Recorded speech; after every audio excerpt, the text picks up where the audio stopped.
sola verità.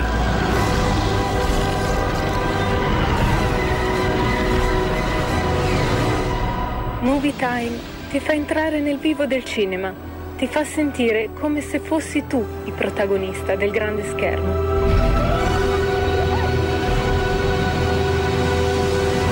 Ogni sabato dalle ore 16.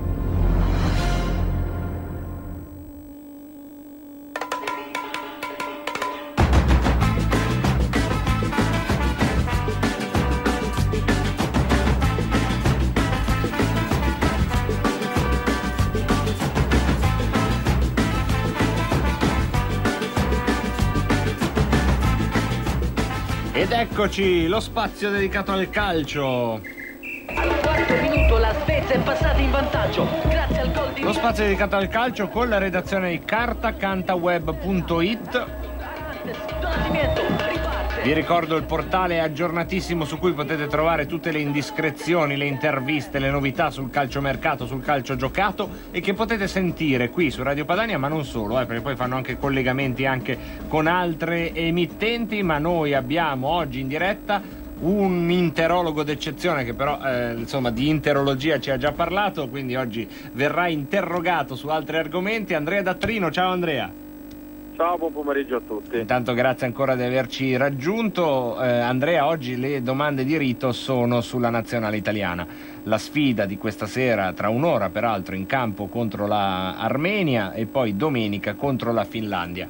Due partite che sembrano essere molto abbordabili. È anche vero che la nazionale ha sempre insomma una storia a parte, perché i giocatori vengono dal campionato, sono appena rientrati, appena finiti i ritiri, insomma c'è un margine di rischio, soprattutto probabilmente nella partita con la Finlandia. Come la vedi tu? Il margine di rischio c'è sempre, però come hai anticipato tu sono comunque due incontri alla portata della nostra nazionale italiana. Una nazionale italiana che ha questi avversari, io dico che arrivano nel momento giusto, anche perché abbiamo un'Italia giovane e questi giovani non sono ancora del tutto esperti, soprattutto in campionati o in competizioni internazionali, quindi direi che per farsi le ossa va più che bene. Quindi insomma c'è la possibilità di sperimentare, oppure è meglio andare sul sicuro? Come pensi che imposterà questa sfida la squadra di Mancini? Ma Mancini è sempre stato un tecnico che, soprattutto negli ultimi anni, quando è ritornato dall'esperienza in Inghilterra, ha cambiato sempre molto, sia modulo che interpreti. Quindi io credo che molti giocatori che giocheranno questa sera difficilmente li rivedremo, ovviamente non tutti, però anche nella seconda gara. È un allenatore comunque importante, un'esperienza, anche lui arriva maturato nella nazionale, quindi sicuramente potremmo fare bene. Ecco, mentre guardando al totalità del tabellone sembrano essere abbastanza diciamo confermati i pronostici. Vediamo però nel panorama delle nazionali europee alcune sorprese, ad esempio la formazione guidata da Andriy Shevchenko, che guida il suo girone, benché sia un po' sfalzato in termini di partite giocate, però insomma lo guida quasi a punteggio pieno. Un'Irlanda del Nord a punteggio pieno nel gruppo C. Ancora andiamo alla Croazia, finalista ai mondiali, che invece stenta nel gruppo E. Che cosa, secondo te, quali sono le nazionali che stanno emergendo e quali invece sono state un po' delle rondini rondini d'inverno, non rondini a primavera in questo senso? Ma qualche esempio l'abbiamo avuto anche nell'ultimo mondiale giocato in Russia. Ci sono tante nazionali che hanno avuto la voglia di poter crescere, lo stanno facendo sviluppando infrastrutture o comunque portando nel loro paese giocatori, ex giocatori e personaggi importanti e di livello. Sicuramente noi siamo sempre abituati a leggere le solite nazionali e quindi a dire che sono di livello. In realtà poi cambiano le ere, ci sono i cicli che iniziano e poi finiscono, e quindi non è detto che una nazionale forte da 20 anni lo possa essere anche per il futuro.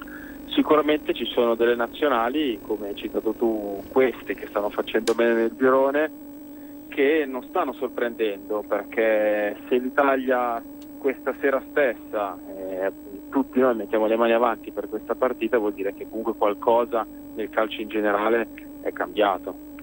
Allora, per chiudere, torniamo invece a parlare di Inter, che è la tua specialità. Ecco, la difesa dell'Inter, che dovrebbe essere il punto forte, il trio Godin, De Vrij e Skriniar non si è ancora visto. Secondo te sarà una barriera, diciamo, capace di diventare proverbiale come la BBC juventina? Secondo me sì, però servirà tempo anche per questo, anche perché ci sono giocatori come per esempio Skriniar che non sono abituati a giocare nella difesa 3, o come Godin che è la sua prima esperienza in Italia. Vuoi per un infortunio o per rallentamenti vari di inserimento, non li abbiamo ancora visti insieme, però poi sicuramente accadrà alla ripresa o comunque poco dopo. Possono fare bene, anche perché se ne parla assolutamente bene, però alle loro spalle ci sono degli altri giocatori che nel caso in cui non andassero le cose come ci si aspettavano possono sicuramente subentrare e fare bene, come ha fatto ad esempio Ranocchia o D'Ambrosio nelle prime 2 partite di campionato. Andrea, ultimissima domanda, guardando la prossima giornata di campionato, quali sono secondo te le sfide da tenere d'occhio, quelle che potrebbero essere di maggiore interesse? Ma secondo me c'è la Fiorentina che gioca contro la Juventus, la Fiorentina che ancora ferma a 0 punti, quindi qualcosa accadrà.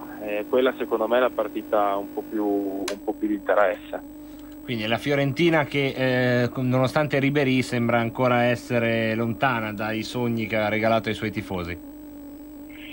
Sì, più che altro perché sono stati comprati tanti giocatori, devono mettersi tutti insieme ancora e a capirsi, anche perché il calcio non sono solamente 11 giocatori buttati su un rettangolo di gioco, quindi servirà tempo anche loro.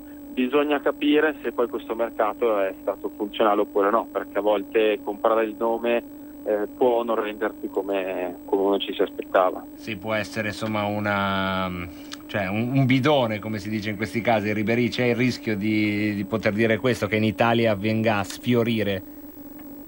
Può capitare, noi dell'Inter, visto che sono l'interologo, ne sappiamo qualcosa. Ci sono stati giocatori comprati e pagati tanto che arrivavano da campionati esteri, che poi in realtà nel nostro campionato non si sono adeguati sufficientemente, vuoi anche perché il pubblico di San Siro, comunque il pubblico in generale italiano, aspetta sempre poco un giocatore, quindi dovremmo dargli un po' più di tempo. Sì, certo, un bisogna pubblico capire molto il mercato della Fiorentina, comprando così tanti giocatori, alcuni tanti che arrivano da un campionato estero, bisognerà vedere se possono fare effettivamente la differenza oppure no.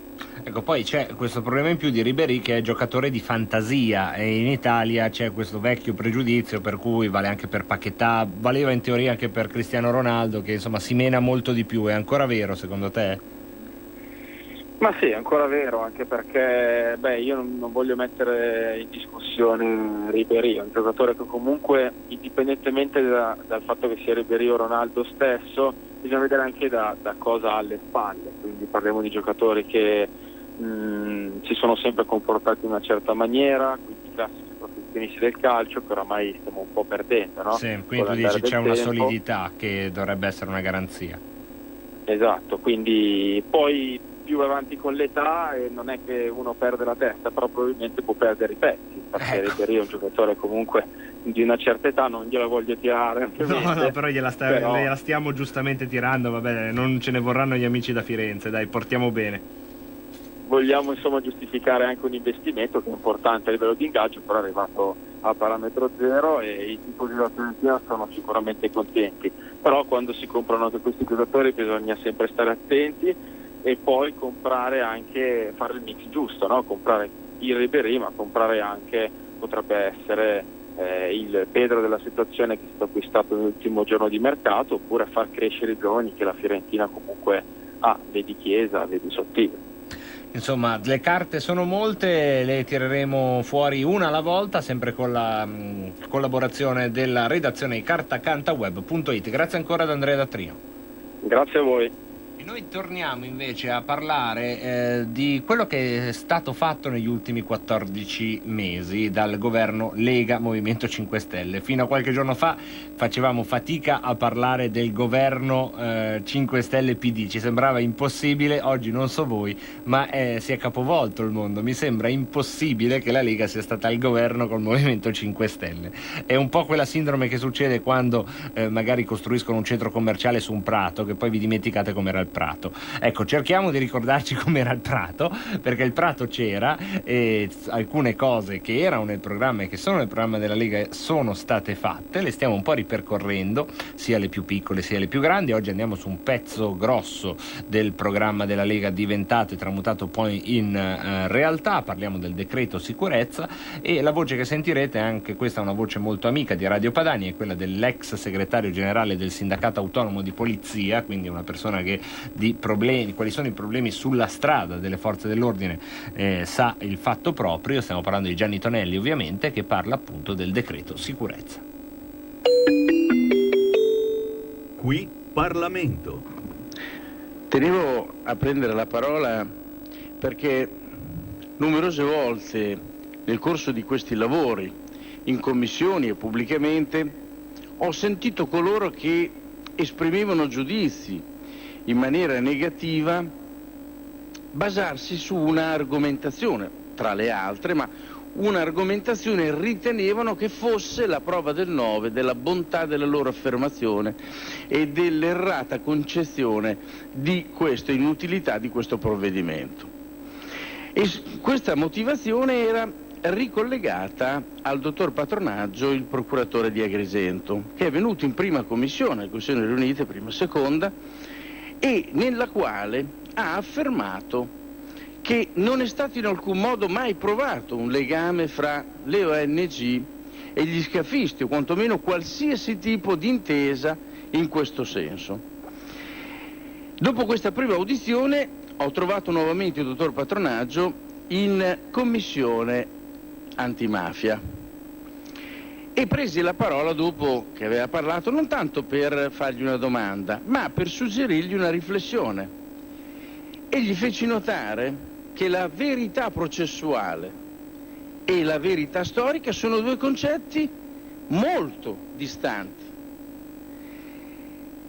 e anzi non è assolutamente detto che debbano coincidere, e molte volte non coincidono perché le finalità sono completamente differenti. E gli dissi anche però che nella mia esperienza professionale pregressa avevo avuto modo di formulare nel mio animo un convincimento diametralmente opposto al suo, e gli suggerì di farsi mandare i dati relativi agli sbarchi del 2017 da tutte le questure della Sicilia, ad esempio, tutte le questure, la questura di Messina, la questura di Catania, la questura di Ragusa per quanto riguarda il porto di Augusta, la questura di Siracusa per quanto riguarda il posto di Pozzallo, Agrigento e Palermo. In questi dati, da questi dati, si potrà rilevare che la gran parte degli sbarchi avveniva verso fine settimana, a cavallo del fine settimana, e questo dimostrava palesemente che vi fosse un'intesa tra quelle che erano gli organismi governativi italiani e le ONG, perché necessariamente migliaia e migliaia di persone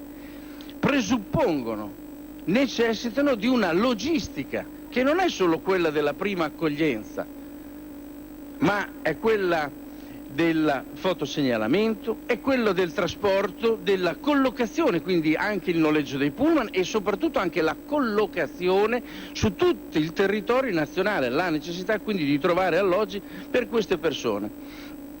E quindi credo che fosse chiarissimo, al di là della dimostrazione pratica o meno, del fatto che qualcuno lo avesse voluto questo risultato o non lo avesse cercato, che vi fosse quantomeno un'intesa fra l'ONG e il governo italiano. Ma questo mi porta anche a fare un'altra riflessione, che questa migrazione ad onde sinergiche, ad onde sincronizzate, presupponeva necessariamente anche un accordo, un'intesa, un modo comunque di comunicare tra le ONG e le partenze. Qui non ci dobbiamo dimenticare che stiamo parlando, come ha sottolineato l'onorevole Boldrini in commissione, con dei gommoni che erano veramente di pessima fattura, con degli Yamaha come motori di 40 cavalli, certo, perché lo scopo era solo quello di arrivare vicino alle acque territoriali, solamente poche miglia marine, per poter poi incrociare e contattare le ONG e dover essere caricati su questo. Questi numeri, ho detto, dottor Patronaggio, se lei se li fa dare, io sono certo che la porteranno quantomeno a degli spunti di riflessione differenti. Se poi nessuno ha voluto cercare, o comunque non è neanche facile farlo, gli elementi di prova,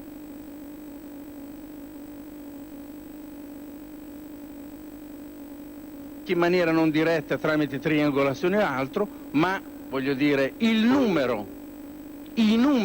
il quantitativo esorbitante. Ho fatto riferimento non a caso all'anno 2017, dati che io ho raccolto e che mi hanno dato una realtà. Per questo che questo decreto è veramente importante.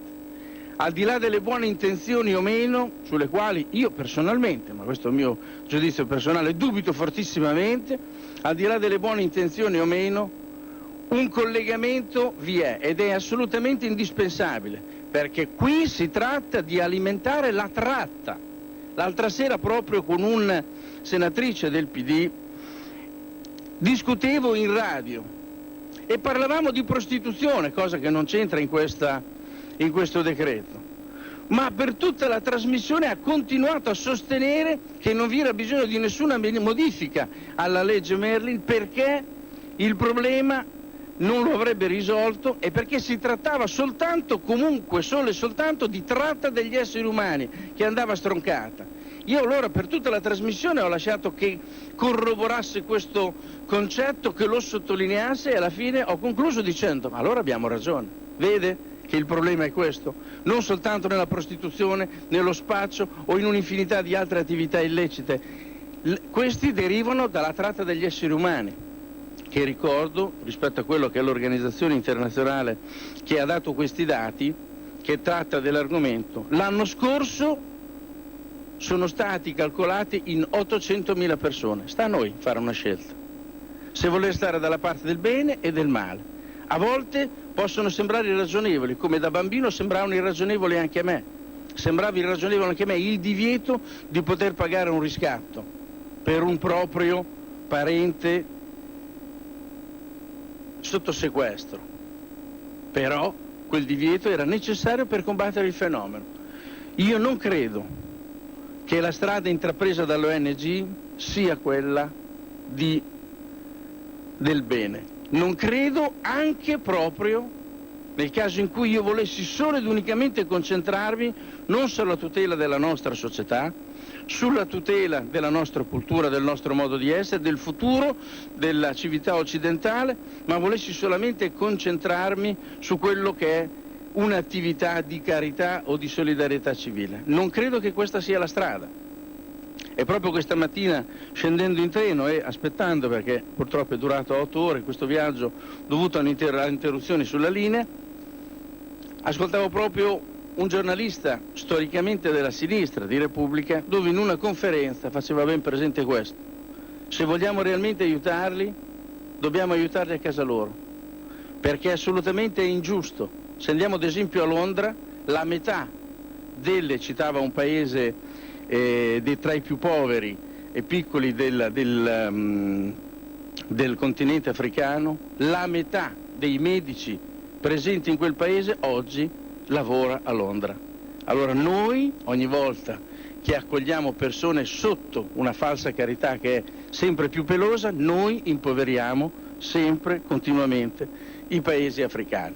Credo che questo decreto sia sulla giusta strada, perché io mi sono formato questo convincimento personalmente, ma il gruppo a cui rappresento, che è il principale promotore in questa direzione, vi è una correlazione fra le ONG e gli scafisti e non ci può essere bene su questa strada. Scusate se vi potrà sembrare aberrante l'analogia, ma noi diventiamo ricettatori di qualche cosa che è veramente aberrante, la tratta degli esseri umani.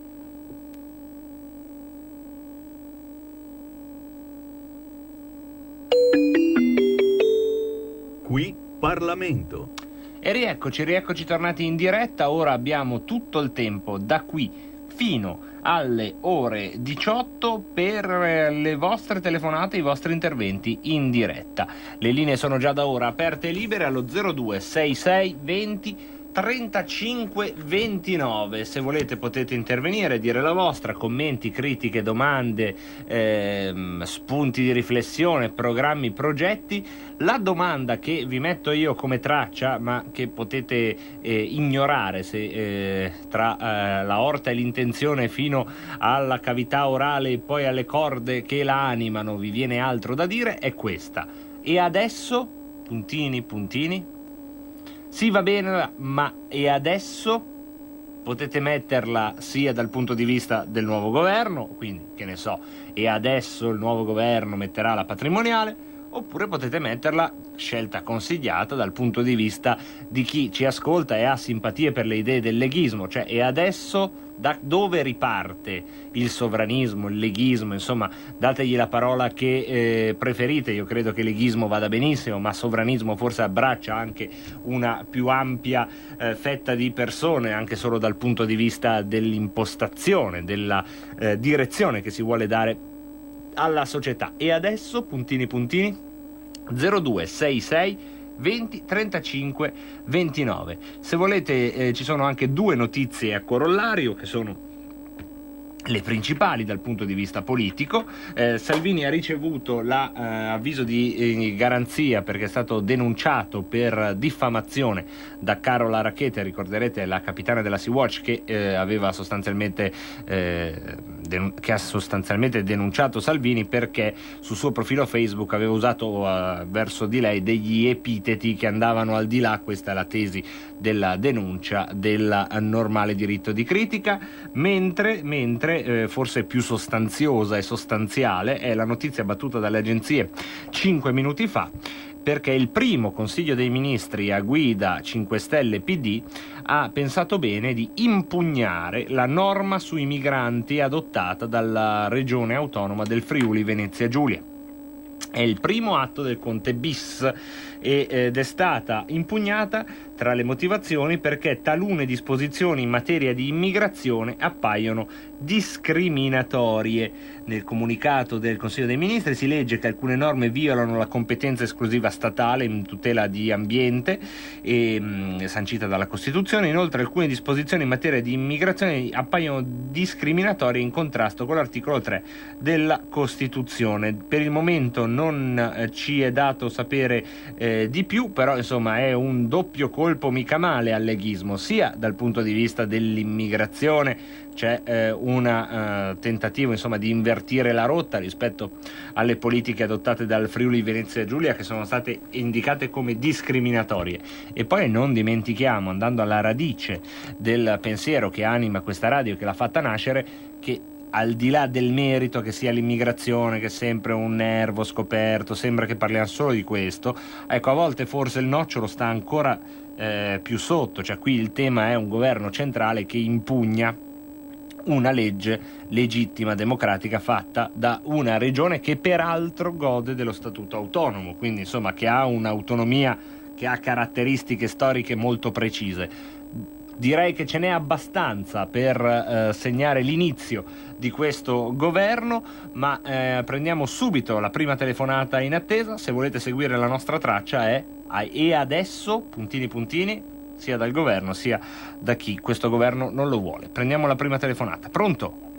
Pronto? Sì, ciao, benvenuto. Ciao Marco Pinti, sono Sergio. Ciao Sergio, benvenuto. Da Bolzano. Ecco, altra regione autonoma.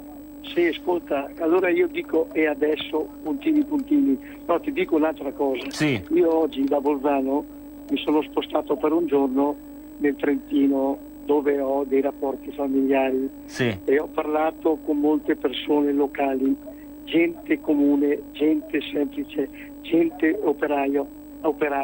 E ho capito 3 cose fondamentali. Primo, sono tutti leghisti.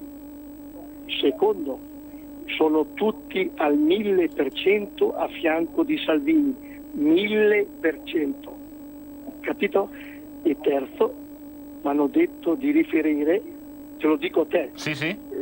E anche la Lega, se qualcuno sente, che non vogliono avere da che fare con la dirigenza attuale di Forza Italia.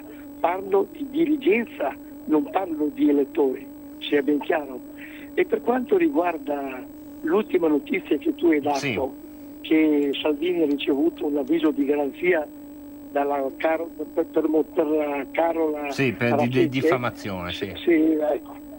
Ma quelle lì sono stupidaggini. Esatto, quella lì per la Lega e per Salvini e per me è una medaglia. E per finire, per quanto riguarda l'ultima porcata che vogliono fare per la regione Friuli Venezia Giulia, che è la regione autonoma, quindi adesso è ora di scendere in piazza con le buone maniere, perché noi siamo gente seria, gente rispettosa, però veramente è ora di scendere in piazza, e questa cosa qui me l'ha detto anche i trentini con cui oggi ho parlato, che è gente sempre seria e rispettosa. Ciao Pinti, viva la Lega. Grazie Roberto Colombo, perché grazie a Sergio Bolzano. Roberto Colombo, però eri già nei miei pensieri, perché non è in scaletta, perché non potevamo saperlo, però durante questa pausa facciamo un tentativo, magari ci risponde con Massimiliano Federica, magari ci risponde. Noi facciamo sto tentativo, ovviamente ci starà provando mezzo mondo, però ci proviamo anche noi. Abbiamo un'altra telefonata in attesa, giusto? Pronto?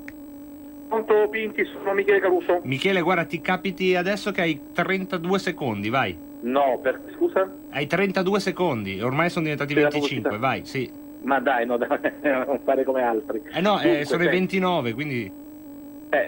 fammi parlare per un attimo, se no non riesco ad articolare il mio pensiero. Dunque, io vorrei ricordare che forse in tanti avrebbero bisogno di ripassare un po' il diritto costituzionale. Già l'articolo 1 della Costituzione dice che l'Italia è una repubblica parlamentare e non democratica, e questo già la dice lunga, fondata sul lavoro. La sovranità è vero che appartenga al popolo, che l'esercita però nei limiti nonché delle forme previste nella Costituzione. Però se andiamo a vedere poi il pensiero della filosofa della Planeta del Mare, che ha parlato del processo Hannah Arendt, esatto, e lei dice che c'è un obbligo morale del cittadino verso la legge in una società basata sul consenso. Lei però dice che insomma è un fattore complesso. Scusateci, ma dobbiamo andare a fare una pausa. Messaggio per tutti gli imprenditori, gli artigiani, i commercianti, i liberi professionisti. Hai un'attività? Dei prodotti da promuovere? Prova la pubblicità sulla nostra radio. Radio Padania ha preparato per te una grande promozione per aiutarti a sostenere la tua attività a tariffe davvero straordinarie. Informati, vedrai che si può fare. Mandaci una mail all'indirizzo spot@radiopadania.net. Con Radio Padania si può fare. Cari amici elettori, cornute! Ho fatto una pensata geniale. Stavo dicendo, costruiamo un futuro migliore per i nostri figli. Un futuro di pilu e prosperità. Io vi prometto pilu e prosperità. Se mi voterete ci sarà giardini di pilu, parchi di pilu, tutto di pilu. E viva Pilu! O Pilu! O Pilu! Lo prometteva sempre, non è successo niente. Renzi doveva andar via. Smetto di far politica. Io e te, maggioranza insieme a ridere. Io e te, scontrarci sui vaccini, escludere Salvini. Io e te, il reddito lo diamo, miliardo più o meno. Io e te, come nelle cave. Vi ricordate quando Zingaretti diceva: io ve lo dico davanti a tutti e lo dirò per sempre, io mi sono perfino stancato e lo trovo umiliante. Mi sono perfino stancato di dire che non intendo favorire nessuna alleanza o accordo con i 5 Stelle. Li ho sconfitti 2 volte e non governo con loro. Imparassero a sconfiggerli. Chi mi accusa di questo? Non il contrario.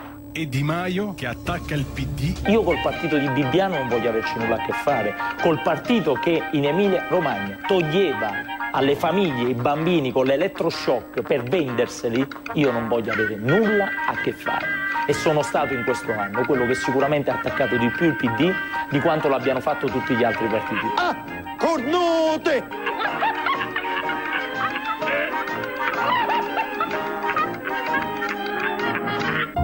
Per la tua pubblicità su Radio Padania Libera, scrivi a spot@radiopadania.net.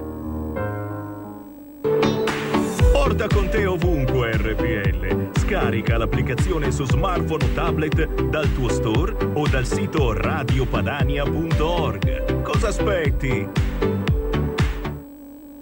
E rieccoci tornati in diretta. Allora, abbiamo trovato probabilmente l'oggetto delle norme che sono state impugnate dal governo Conte bis su proposta del ministro del PD all'autonomia Boccia.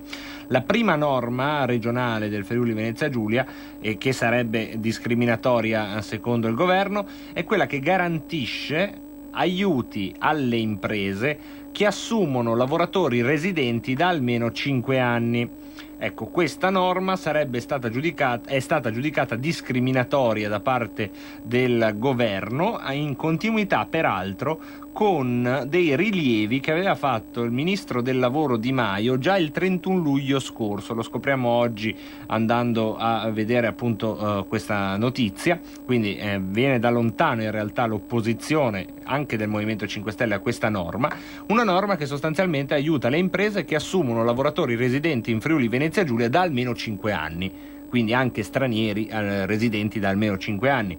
La ratio, non ci vuole un Nobel per capirlo, è quella di aiutare coloro che hanno deciso in piena legalità, con tutti i documenti a posto, di avere un progetto di vita nel Friuli Venezia Giulia. Perché la residenza da almeno 5 anni, ecco, permettetemi, insomma, è un requisito veramente molto molto blando, eppure è stato considerato discriminatorio per gli immigrati. L'altra norma che sarebbe stata impugnata è quella che con tutta probabilità è quest'altra, insomma, quella che sposta risorse dall'accoglienza diffusa a un fondo per i rimpatri per i migranti irregolari. Diciamo dovrebbero essere queste due norme regionali, perché ancora il comunicato stampa del governo non le identifica. Siamo andati noi a vedere quali sono le leggi che ha fatto recentemente il Friuli Venezia Giulia sull'immigrazione, abbiamo trovato queste due. Quindi il condizionale lo utilizziamo per evitare di prendere un granchio, ma al 90% sono queste due qua. La prima che aiuta i lavoratori residenti da 5 anni, e quindi questo criterio dei 5 anni è stato considerato discriminatorio dal governo del PD e del Movimento 5 Stelle, mentre la seconda norma è quella che sposta risorse dall'accoglienza diffusa ai rimpatri per gli immigrati. E questo è quanto, insomma, questo è l'esordio del governo Conte. Abbiamo una telefonata in diretta, allora li prendiamo, poi leggiamo anche un po' di WhatsApp. Pronto? Pronto? Pronto? Beh, cascata, allora diamo un po' di spazio ai WhatsApp che parlano di tutto e di più, perché ovviamente li ho colpevolmente fin qui trascurati. Partiamo da Maurizio che dice: per la fiducia il voto è palese o segreto? Il voto della fiducia è palese o segreto? Mi sembra che è segreto, no? Mi sembra che il voto è segreto. Mi sembra che sia segreto, perché ci sono sempre sti franchi tiratori, la roba, quindi sarà... Mi sembra che è segreto. Paolo da Castelfiorentino dice: il governo durerà poco, poi si tornerà al voto e per la Lega sarà un trionfo, forza Salvini e forza Lega. E poi abbiamo invece tra i critici abbiamo Roby da Padova. Ora si può parlare di un cambio di segretario della Lega, dice addirittura. Nessuno ne parla, eppure la cantonata è imperdonabile. E ancora andiamo a vedere chi altro ci ha scritto. Un altro amico dice: Salvini ha fatto apparentemente una mossa azzardata, ma io credo che in realtà sul lungo termine tale mossa consentirà ancor più il radicamento del consenso leghista. Quindi questo è quello che dice un altro amico. Poi mi avete consigliato, Paolo da Milano mi ha consigliato come canzone settembrina addirittura Eschimo di Francesco Guccini, da non confondere, è vero, con altri con la voce simile. Un saluto a Stefano del Brembo, ci scrive un messaggio molto lungo, non prendertela male. Fabio da Trieste si accoda alla corrente di Angelo da Gusago sul tema che prima di mandare una canzone bisogna fare le analisi politiche al cantante, ma qui su Rebelotto noi ce ne freghiamo di quello che dicono i cantanti. E soprattutto c'è chi ci consiglia anche Andrea Bocelli. Vi l'ho detto che è un po' una misticanza questa giro di WhatsApp, perché vi ho chiesto di tutto e di più e non ho letto le risposte, quindi insomma a chi è causa del suo mal legga lo stesso.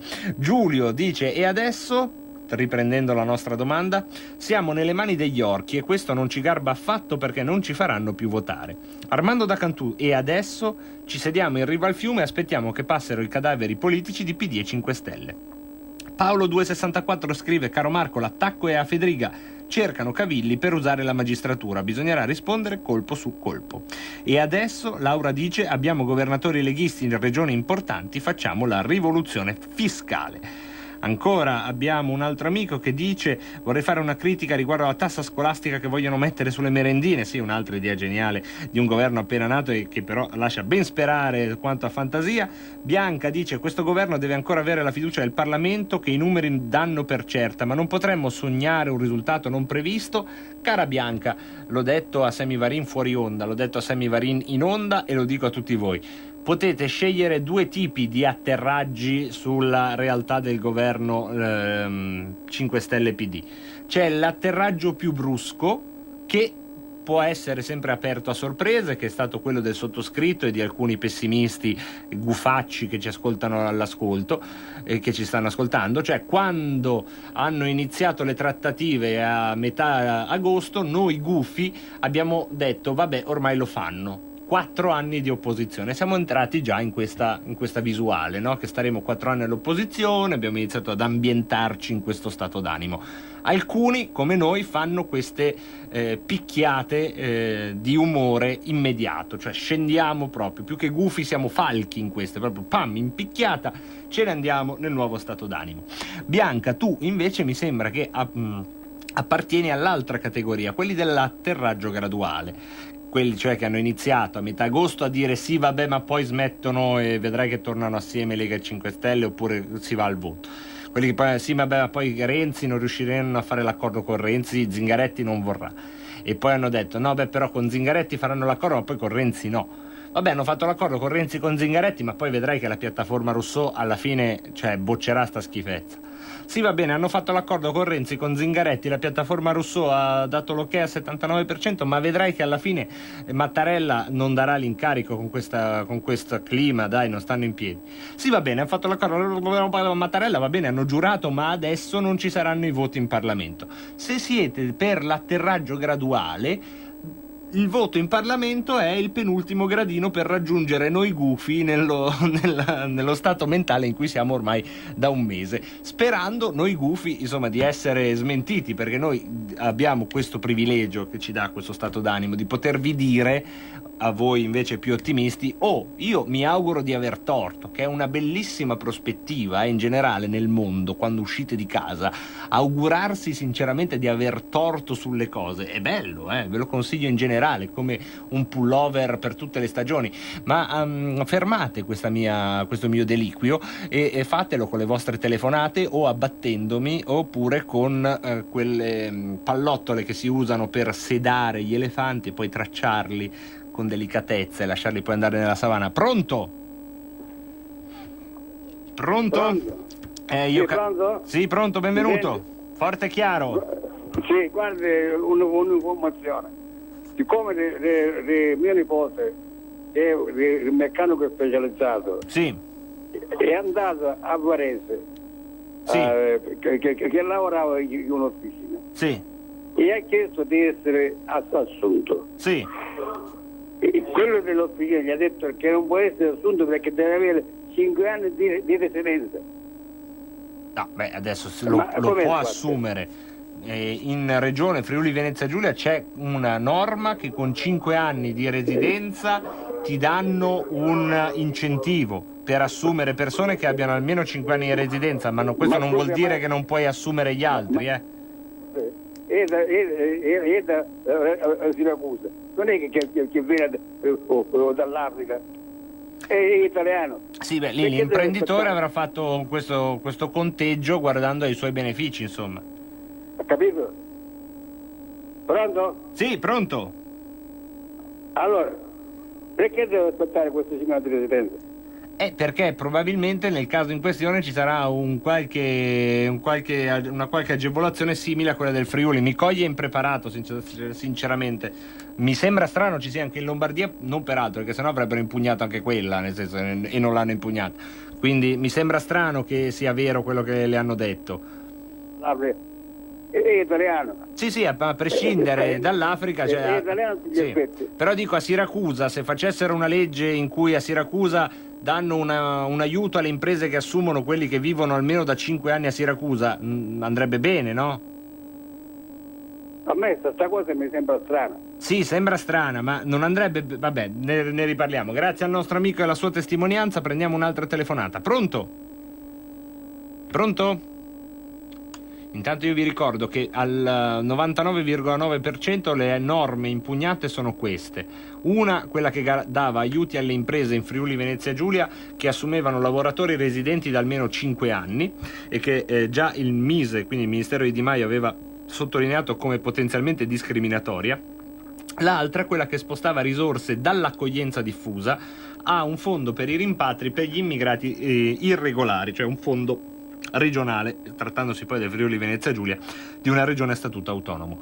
E prendiamo un'altra telefonata intanto, ce l'abbiamo? Sì, pronto? Ciao, sono Nando da Pioltello. Ciao, mi Nando. arruolo subito nell'esercito dei gufi. Eccoti, anche tu hai fatto come me, bravo Nando. Perché intanto ho acceso la televisione poco fa, ho visto che Mimmo Lucano è tornato a Riace. Prima buona notizia. Anzi, seconda, perché la prima l'ho accertata coi miei occhi ieri e oggi andandomene un po' in giro. Era da maggio, giugno, luglio e agosto che non si vedevano in giro troppi ciabattanti, qui dove sto io, invece da ieri e oggi è tornata l'invasione, ogni angolo di strada, ogni edicola, ogni supermercato ce n'è uno, tutti allegri, come se qualcuno gli avesse detto ricomincia la pacchia. Beh, dici che non è una tua impressione, Nando? 48 ore, guarda. Non è una tua impressione, Nando? No, guarda, io li giro i supermercati, vado a fare la spesa in posti diversi, con le offerte speciali e tutto il resto, le edicole, tutto il resto, so più o meno dove trovarli, e nelle ultime 48 ore è tornata l'invasione e qualcuno gli ha dato il via libera. Comunque un'idea Vai. io ce l'avrei. Prima cosa... E adesso? No, un'idea io ce l'avrei. Il primo regalino da fare al nuovo ministro degli esteri, della cooperazione e allo sviluppo, a questo governo di gente così buona, no? Sì. Non so se Salvini è in ascolto, gliel'avevo già detto 3-4 anni fa. Riprendiamo la legge Flaminio Piccoli contro lo sterminio per fame del mondo, quella che voleva Papa Wojtyla 30 anni fa. Ripresentiamola in Parlamento e questa legge prevedeva: 1, di abolire il Dipartimento Cooperazione allo Sviluppo del Ministero degli Esteri, che è tutto un magna magna; 2, di dare in mano questi soldi della cooperazione allo sviluppo un alto commissario che ci mette la faccia e risponde personalmente, penalmente, davanti al Parlamento, al popolo, al codice penale, dove cazzo vanno a finire i soldi della cooperazione allo sviluppo. Io aggiungerei un'ultima cosa. Velocissimo però, perché abbiamo poco tempo e tante telefonate. Questo commissario magari potremmo farlo eleggere direttamente dal popolo invece dal qui siamo a Parlamento. fantascienza. Ciao. Però lo spunto sicuramente è buono. Abbiamo un'altra telefonata, pronto? Sono Luca da Bagnolo, ciao Pinti. Ciao Luca, benvenuto. Allora, ritorno al tema che avevi lanciato tu e adesso, e quindi cosa facciamo?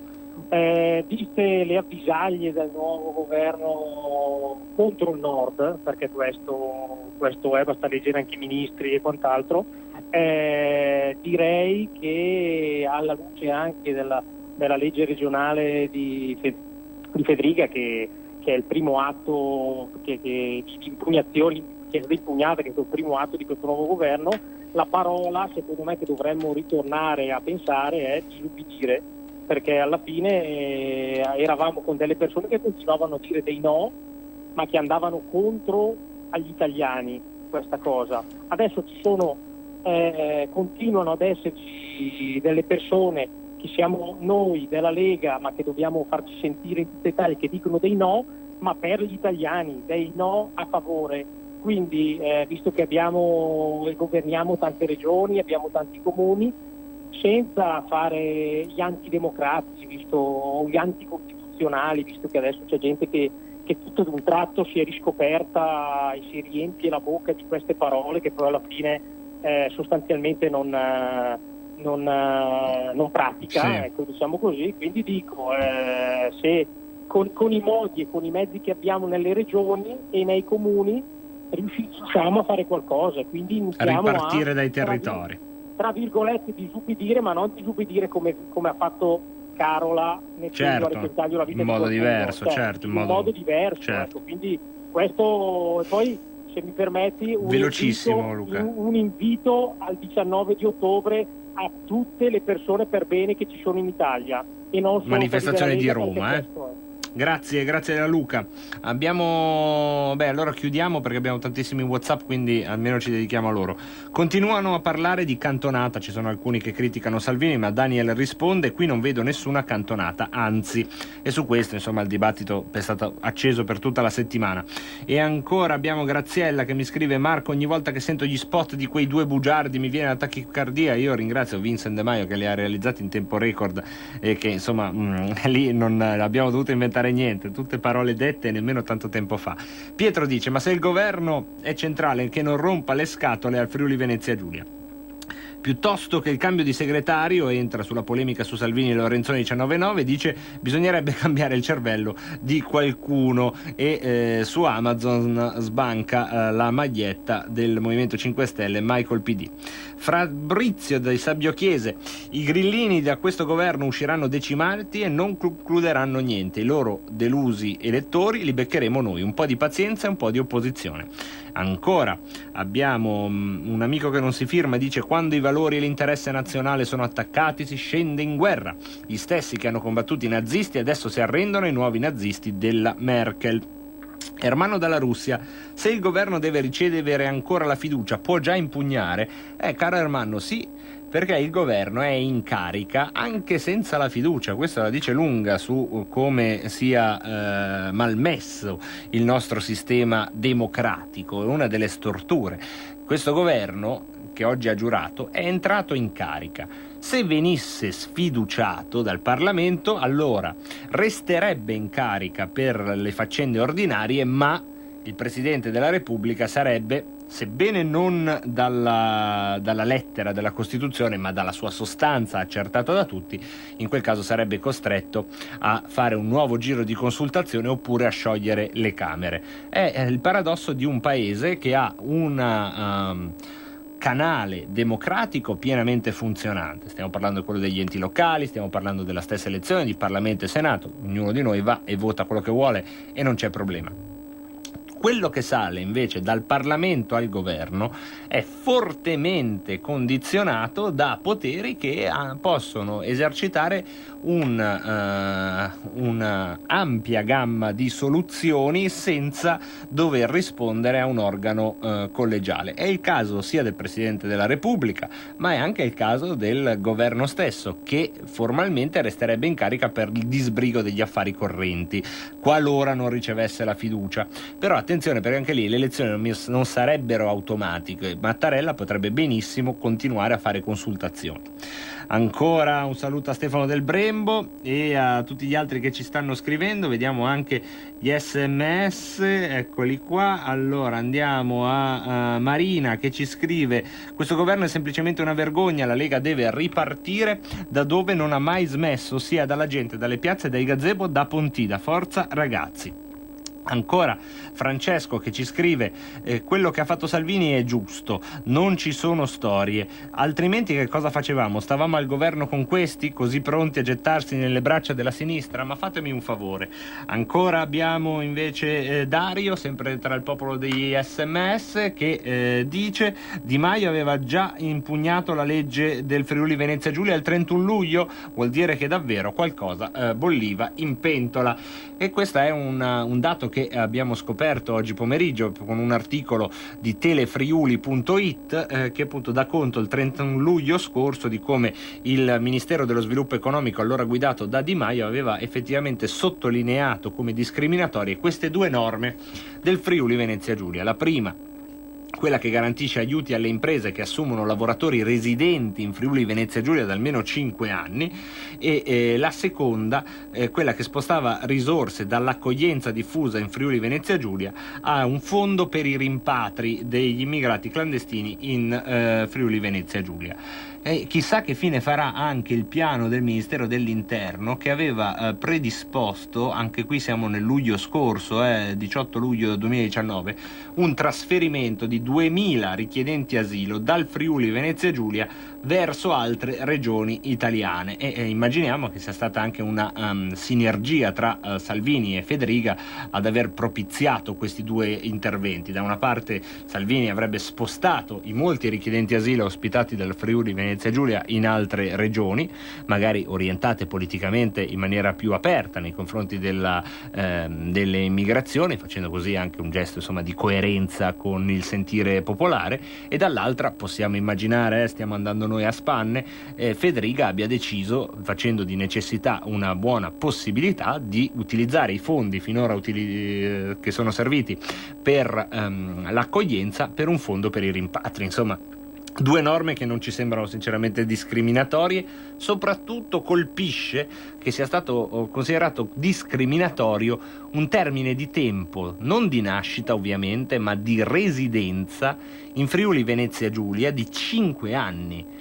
Perché, come sappiamo, c'è un lunghissimo dibattito a riguardo in cui si dice che la residenza è discriminatoria, e coloro che si fanno fautori di questa tesi dicono, anche con qualche buon argomento sostanziale, che se tu metti una residenza di 25 anni di fatto è come se tu dicessi chi è nato lì, finisci per discriminare i giovani che magari sono stati un anno in un'altra città e hanno cambiato residenza, insomma.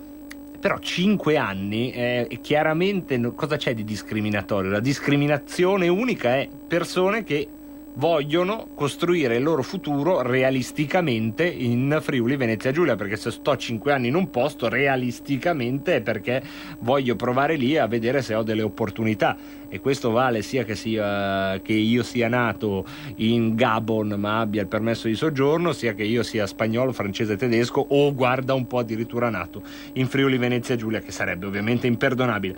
Dani da Como: questo è il governo dell'Europa organizzato da loro già da tempo, non preoccupatevi che faranno di tutto per andare avanti, l'unica speranza è che i 5 Stelle non resistano. E poi abbiamo Elba da Milano, dice: su una TV privata proprio oggi ho visto un grosso natante strapieno di migranti festanti e lo dicevano siamo qui ora, manteneteci. E quindi insomma vedremo come va. Certo che se il buongiorno si vede dal mattino tra migrazioni e, mi permetto di risottolineare, soprattutto autonomia, questo governo parte fieramente nella direzione opposta a quella a cui vorremmo portare il paese, nel senso che se il primo provvedimento di una certa rilevanza del nuovo ministro per l'autonomia è impugnare una legge come quella di cui abbiamo parlato oggi pomeriggio, insomma ne sentiremo delle belle e ci sarà certamente, di che parlare su Radio Padania. Non avremo problemi ad approfondire questo o quello, a entrare nel merito di tante cose, anche se questa settimana, che domani conclude il suo palinsesto con Rebelot ancora, sarà, e ve lo anticipo già per chi oggi non fosse riuscito a intervenire, insomma non avesse detto la sua, non fosse ancora pronto a dire la sua, anche domani avremo un larghissimo spazio di filo diretto, come abbiamo fatto in tutte queste 2 settimane, mi pare, o dall'inizio della crisi, 2 settimane che sostanzialmente in Rebelot è stato totalmente filo diretto, e da una parte noi siamo fieri di farlo, ma soprattutto fieri di ricevere telefonate come quelle che anche oggi abbiamo ospitato, che vanno dalla testimonianza, se volete, più estemporanea di un disagio che magari non è neanche articolata bene, a ragionamenti invece più pensati e srotolati a beneficio di tutti. Quindi davvero un grazie speciale a tutti voi e a tutte voi, e ci sentiamo sempre domani qui dalle 16:30 con Rebelot. Un grazie a Roberto Colombo alla parte tecnica, e dal Marco Pinti anche per stasera è tutto. Vi lascio a Balagamba, a Vittorio a Ugo Volli, fortissimamente Volli, come dico ormai ogni giovedì, pur dimenticandomene sistematicamente, ma è un mio problema, perché è l'unica trasmissione che non riesco mai a sentire, quella dopo la mia, perché è così. Tu conosci il vicino di casa, poi alla fine non ci parli mai. Grazie mille, a domani.